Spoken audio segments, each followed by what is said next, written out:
أعوذ بالله من الشيطان الرجيم.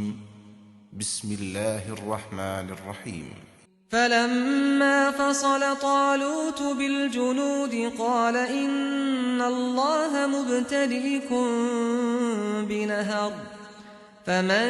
شرب منه فليس مني ومن لم يطعمه فإنه مني إلا من اغترف غرفة بيده فشربوا منه إلا قليلا منهم فلما جاوزه هو والذين آمنوا معه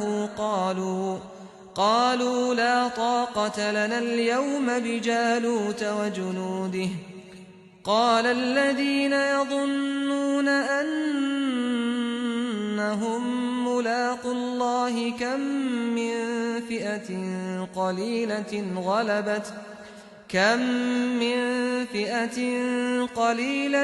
غلبت فئة كثيرة بإذن الله والله مع الصابرين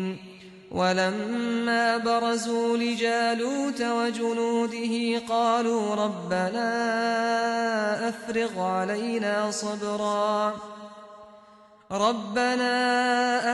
علينا صبرا وثبت أقدامنا وانصرنا على القوم الكافرين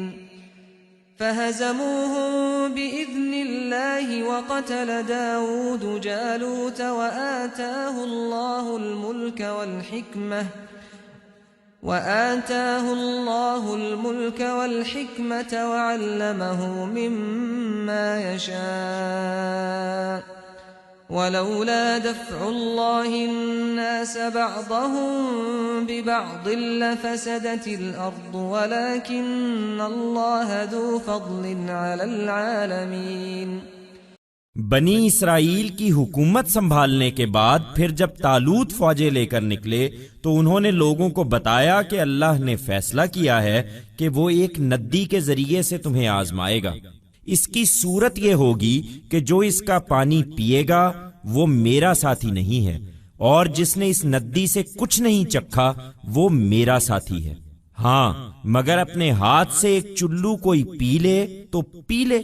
لیکن ہوا یہ کہ ان میں سے تھوڑے لوگوں کے سوا باقی سب نے اس ندی کا پانی پی لیا۔ پھر جب طالوت اس کے پار اترے اور ان کے وہ ساتھی بھی جو اپنے ایمان پر قائم رہے اور فوجیں دیکھیں، تو جو لوگ آزمائش میں پورے نہیں اترے تھے انہوں نے کہہ دیا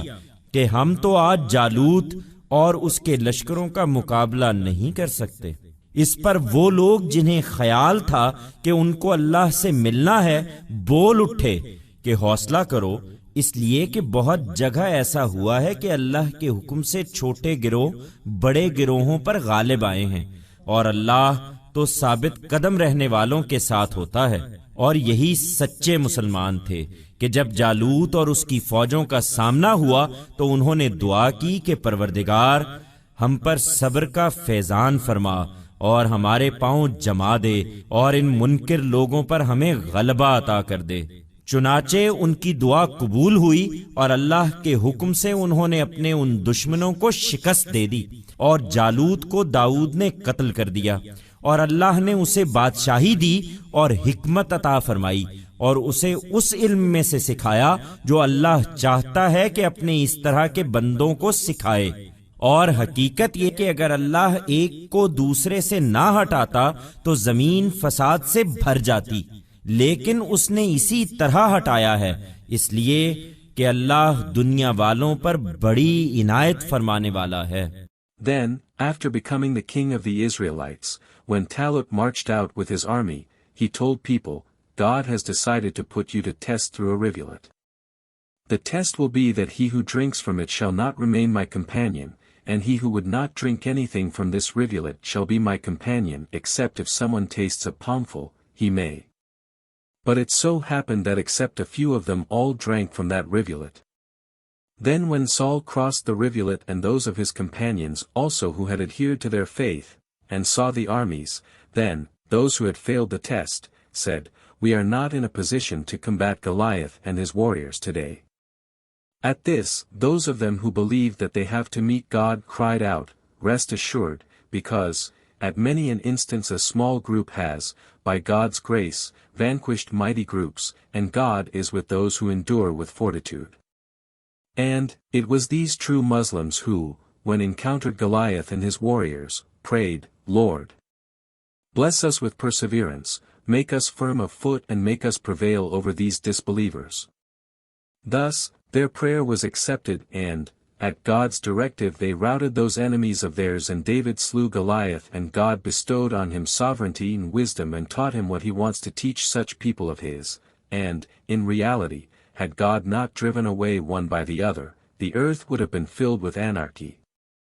But, in this manner he has driven away people because, God is gracious to the dwellers of this world.